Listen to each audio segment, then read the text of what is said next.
who will get hurt the worst in prison. One of them already is sentenced to prison for life without parole. The other one will soon be in prison. I have no doubt about that. One is the college student killer, or known as the college student killer, Brian Christopher Kohberger. The other is Jack Haro, already a convicted child abuser for his first child, and now suspected in the death of baby Emmanuel. He is in custody on $1 million bond right now, awaiting murder charges. He was arrested for murder. I'm not going to talk about their crimes in detail today. I want to talk about what's going to happen to them in prison.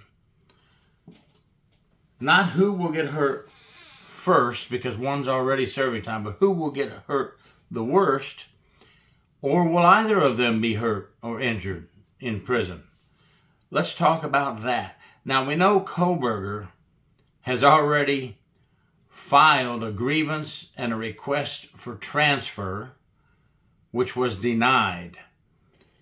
He's filing that he's in fear in the Idaho maximum prison, and he is fearing that in the Idaho State Prison he's going to be hurt.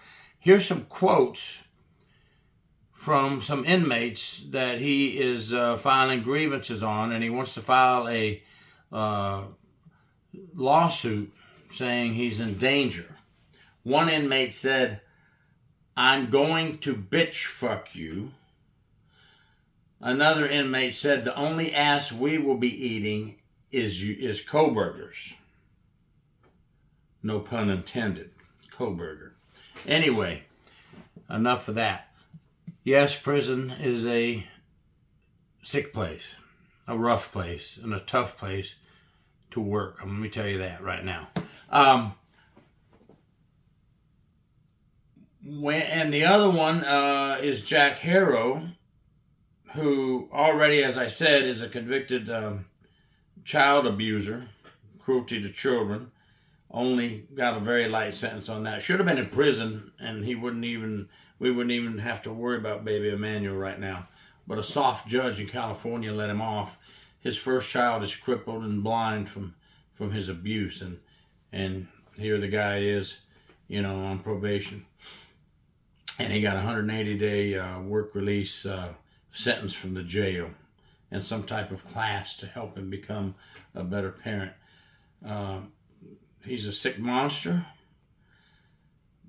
Matter of fact, Kohberger, as you know, snuck in the middle of the night with what they believe was a K-bar knife. The sheath had blood on it, and it's one of the biggest pieces of evidence that got him convicted. But he stabbed people like a coward while they slept at night. So one's a cowardice murderer of students. One is a cowardice suspected murder of a child and an already convicted child abuser. So we know that inmates in general do not like other inmates like this. It's really strange to say, inmates respect somebody in prison if they were in an up and up, straight, fair fight. It's just strange how the prison world works. But I want to tell you that both of these folks, I believe, will get a lot of threats in prison. There's no doubt about that. The threats will come. It's hard to say who will get the worst punishment. In my opinion, Jack Haro will get the worst punishment. Now, Jack Haro in the photo, he looks like a tough, stout guy, right? But other pictures of him just tell me he's not a tough guy. He's a coward. He's a sissy. He beats on children.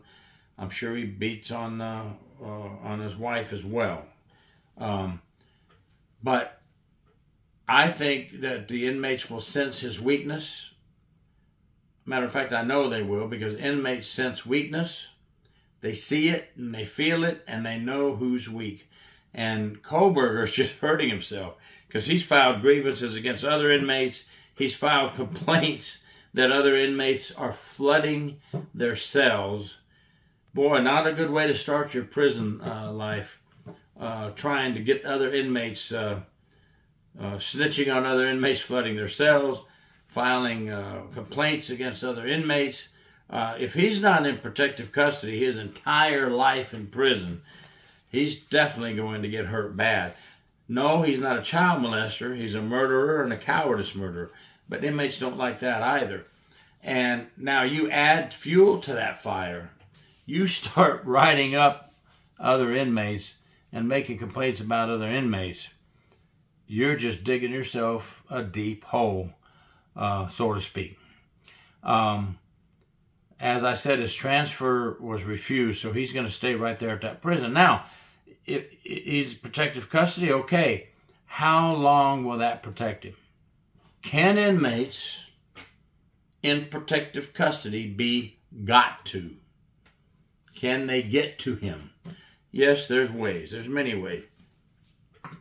You could have an officer, unfortunately, I'm sorry, officers, 99% of our officers are good, honest, hardworking officers, but you could have an officer that'll take money to look the other way. It's happened, folks. Go ahead and say it hasn't, but you're wrong. It's happened. And he could let another inmate be alone with Kohberger for a while. Hey, how did Epstein die in a cell? That wasn't suicide, not in my opinion. Assisted suicide? Maybe, probably.